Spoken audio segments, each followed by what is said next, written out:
Et si je te disais que la stratégie qui consiste à investir uniquement sur du Bitcoin n'était pas si bête que ça? Salut à toi, j'espère que tu as la forme car aujourd'hui on va parler stratégie d'investissement. Alors généralement quand on débute et qu'on se renseigne sur les différentes façons d'investir sur des crypto-monnaies, on va voir qu'il existe différentes écoles. Il va y avoir très souvent des personnes qui vont dire qu'il faut faire du trading et qui au passage vont faire perdre beaucoup d'argent à leur communauté.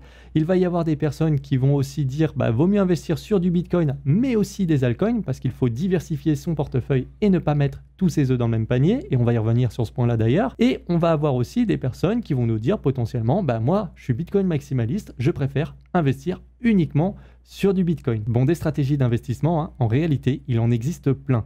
Mais nous, on va vraiment se concentrer sur cette dernière, la stratégie 100% Bitcoin, sans pour autant se mettre dans la peau d'un Bitcoin maximaliste qui va en général considérer qu'il n'y a que le Bitcoin et que tout le reste, c'est bon à mettre à la poubelle. Mais on va juste se concentrer dans les faits sur les avantages et les inconvénients de cette stratégie, et on va au passage démonter une grosse idée reçue qui est très souvent répandue. Et je te garantis que après avoir vu cette vidéo, tu vas voir que cette stratégie d'investir uniquement sur du Bitcoin, elle est vraiment pas bête du tout. Alors avant de commencer, si jamais tu débutes et que tu ne sais pas par où commencer, sache que j'ai réorganisé une bonne partie de mes vidéos YouTube dans une formation qui est totalement gratuite. Si tu souhaites y avoir accès, je te mets le lien en description et en commentaire épinglé. Une deuxième chose également que je tenais à te dire, et ça c'est très important, il faut bien comprendre que les stratégies d'investissement, c'est comme la fiscalité, ça se fait au cas par cas, c'est-à-dire qu'on a tous des profils d'investisseurs qui vont être différents, des objectifs différents, et forcément, on va pas tous avoir les mêmes stratégies qui vont nous correspondre. Et c'est la même chose pour la stratégie dont on va parler, c'est-à-dire qu'elle va convenir à des personnes potentiellement, mais il y a des personnes à qui elle ne conviendra absolument pas. Alors maintenant que ça c'est dit, rentrons dans le vif du sujet et abordons la grosse idée reçue qui consiste à dire qu'il faut investir absolument sur plusieurs crypto-monnaies afin de se diversifier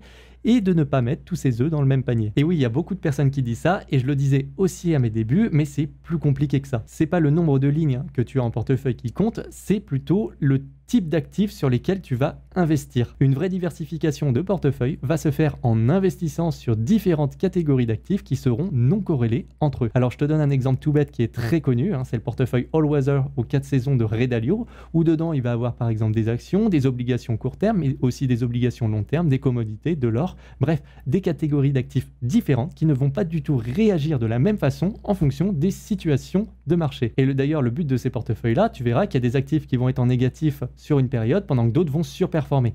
Et tous les 6 mois, 1 an, en général, on va recommander de rééquilibrer le portefeuille, c'est-à-dire qu'on va vendre les actifs qui auront surperformé pour par contre racheter des actifs qui auront sous-performé. Alors si tu souhaites en apprendre plus sur ce portefeuille, la chaîne YouTube Zone Bourse a fait une très bonne vidéo à ce sujet-là. Mais tout ça pour te dire que si tu investis uniquement sur des crypto-monnaies, que tu en aies 100, 200, 300 en portefeuille, tu auras que des actifs qui sont fortement corrélés entre eux. Et donc du coup, ton portefeuille ne sera pas réellement diversifié. Regarde par exemple quand le Bitcoin prend plus 50%, tu verras que les altcoins sont bien dans le vert, et inversement, si le Bitcoin demain perd 50% d'un coup, tu verras ça va être un carnage sur les altcoins. Donc certes, si tu investis sur plusieurs crypto-monnaies, oui, tu vas un petit peu diversifier ton portefeuille, mais il ne sera pas vraiment diversifié. Donc au final, tout ça pour dire que l'argument qui consiste à dire que la stratégie 100% Bitcoin est mauvaise car elle est mal diversifiée étant donné qu'on investit sur une seule crypto-monnaie et qu'il faudra en prendre plus, tu l'auras compris, cet argument, il est totalement bidon. Donc maintenant que ça s'est dit, on va vraiment pouvoir passer aux avantages et aussi aux inconvénients, parce que oui, forcément, il y en a. Alors pour les avantages, ils sont nombreux, mais il y a vraiment un mot qui va résumer tout ça, c'est le mot simplicité. Et oui, avec cette stratégie, tout va être beaucoup plus simple. Déjà, tu ne te poses plus la question sur quelle crypto-monnaie est-ce que je dois investir.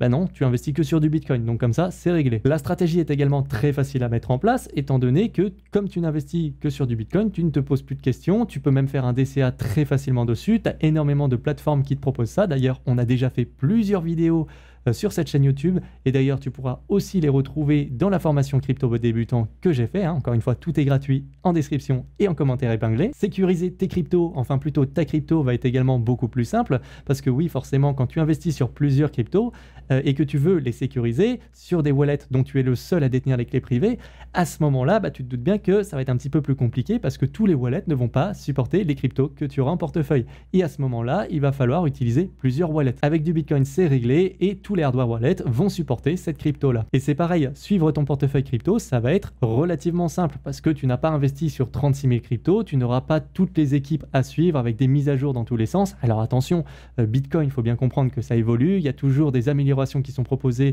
sur cet écosystème-là, il y a plein de débats et d'ailleurs, plus on creuse sur Bitcoin, plus on se rend compte que ça touche vraiment énormément de sujets différents et c'est passionnant, c'est vraiment un puits sans fond. Mais si tu souhaites rester en surface, tu verras que c'est relativement tranquille et tu ne te prendras pas la tête avec du Bitcoin. Il faut aussi savoir que Bitcoin, c'est accepté sur tous les exchanges, donc comme ça tu ne te prends pas la tête.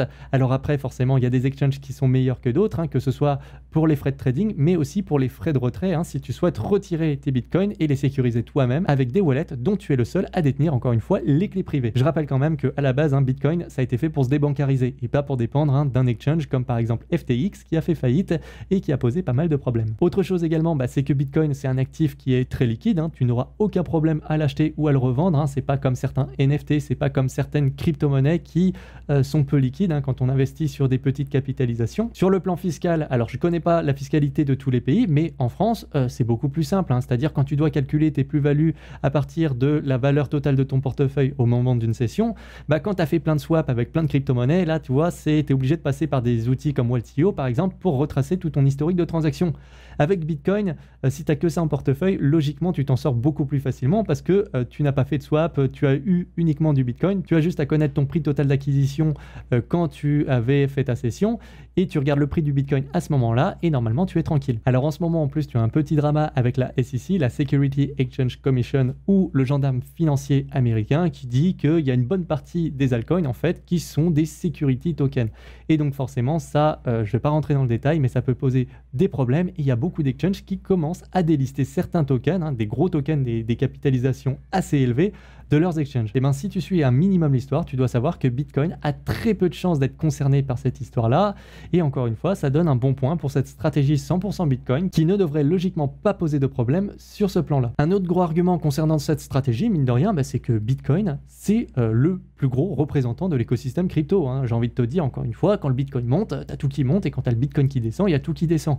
Alors sur du court terme, forcément, il y a des petits écarts, mais si tu regardes à moyen long terme, c'est ça, le Bitcoin monte, tout monte, et si le Bitcoin descend, tout descend. Sauf cas particulier, encore une fois, comme les security tokens ou les stablecoins. Donc en soi, comme tout est corrélé au Bitcoin, si tu investis uniquement sur du Bitcoin, c'est un petit peu comme si tu investissais sur un ETF crypto. Bon, c'est pas du tout la même chose, mais ça se comporte à peu près pareil dans l'idée. Et dernier argument que j'ai noté, c'est que investir uniquement sur du Bitcoin, c'est beaucoup moins risqué que d'investir également sur des altcoins. Il faut bien comprendre que la grande majorité des altcoins, dans 10 ans, ne sera absolument plus là. Alors que le Bitcoin, lui, tu as beaucoup plus de chances de le revoir dans 10 ans. Donc ça, c'est pour les avantages. Alors maintenant, il faut aussi savoir qu'il y a des inconvénients à cette stratégie et c'est pour ça que ça ne va pas correspondre à tout le monde. Alors premier inconvénient déjà, comme je l'ai dit, Bitcoin c'est certes moins risqué, mais on en revient toujours à cette balance rendement-risque, forcément, c'est moins risqué, mais c'est que derrière on va avoir potentiellement moins de rendement. Si tu cherches à avoir des gros rendements, des gros multiplicateurs, alors attention, ne me fais pas dire ce que je n'ai pas dit, Bitcoin reste quand même l'actif le plus rentable au monde sur du long terme. Mais par contre, si tu veux faire sur du court terme des x100, des trucs comme ça, c'est pas avec du Bitcoin que tu obtiendras ça. Il faudra plutôt aller voir du côté des alts et assumer les risques qui iront forcément avec. Un autre inconvénient qui ne va pas en être forcément un, ça dépend plutôt du type d'investisseur que tu vas être, mais c'est que investir uniquement sur du Bitcoin, c'est une stratégie qui va être beaucoup plus passive. Et oui, si tu aimes bien bidouiller, si tu aimes bien tester la tech, si tu aimes bien faire de la DeFi, aller jouer avec des play to earn, tout ça, avec Bitcoin, tu vas vite être limité et tu vas vite t'ennuyer. Alors après, tu peux faire des choses sur Bitcoin, c'est pas ce que je suis en train de te dire, mais ça reste quand même beaucoup moins excitant, je trouve, que la DeFi. Après, ce n'est que mon point de vue personnel. Et enfin, le dernier inconvénient que j'ai relevé, tu te souviens, tout à l'heure, je te parlais de corrélation des altcoins avec le Bitcoin. Mais il faut bien comprendre que le marché des crypto-monnaies est composé de plusieurs sous-secteurs et il y a fort à parier que tout ça, ça se divise un petit peu plus tard, parce que quand tu regardes, on a le marché du gaming par exemple, on a le marché un petit peu de la finance, on a le Bitcoin aussi qui propose un petit peu plus d'être une monnaie. Donc tout ça, mine de rien, sur du long terme, ça pourrait s'organiser différemment et donc forcément se décorréler petit à petit. Donc la stratégie qui consiste à dire que Bitcoin pour le moment c'est un très bon représentant de l'écosystème crypto, ça se vaut, hein. Pour moi ça tient sur le papier. Par contre attention, parce que si un jour il y a une décorrélation, alors à ce moment-là la stratégie full Bitcoin est potentiellement à remettre en question et il faudra réfléchir de la façon dont on va investir sur les crypto-monnaies. Alors après attention, hein, parce que tous les ans il y a des personnes qui disent oui regardez ça commence à se décorréler, mais au final rien du tout, parce que les personnes ne dézooment pas leur graphique, ne regardent que sur du court terme ce qui se passe, mais encore une fois il faut regarder ça à moyen long terme, hein. T'inquiète pas que le jour où il y aura une décorrélation, je serai également le premier à changer mon fusil d'épaule et à dire qu'il y a une décorrélation, mais pour le moment vraiment c'est un fait. Bitcoin et les altcoins, hein, sont très corrélés, enfin plutôt les altcoins qui sont corrélés au Bitcoin. Donc voilà pour cette petite stratégie. Donc tu l'auras compris, pour moi c'est une très bonne stratégie, hein, qui peut correspondre à de nombreuses personnes, mais aussi qui peut ne pas correspondre à de nombreuses personnes également. Tout va être encore une fois une question de profil d'investisseur, d'objectif, de ce que tu comptes faire, de ton aversion au risque, tout ça, tout ça. Je t'invite vraiment à y réfléchir pour toi, hein. Je pense que tu es assez grand pour savoir quel type de stratégie te correspond le mieux. Alors personnellement, ce n'est pas du tout la stratégie que j'adopte, hein, tu l'auras compris si tu me suis depuis un moment sur ma chaîne YouTube. Néanmoins, si je n'avais pas voulu du tout me prendre la tête, hein, c'est très probablement une stratégie que j'aurais adoptée, ou à la limite aussi j'aurais investi sur un ou deux altcoins en plus, mais ça n'aurait pas été plus loin. Donc voilà pour cette petite vidéo sur la stratégie 100% Bitcoin. Alors après, si jamais tu as des choses à ajouter parce que tu penses que j'ai oublié certains points ou que tu n'es pas d'accord avec moi, n'hésite pas à me le faire savoir en commentaire. D'ailleurs, pareil si tu as des questions. Si jamais la vidéo t'a plu et que tu souhaites me soutenir, n'hésite pas à me mettre un petit like, à t'abonner et à activer la cloche des notifications pour ne pas louper les prochaines vidéos. Et comme d'habitude, je te dis à la prochaine. Ciao!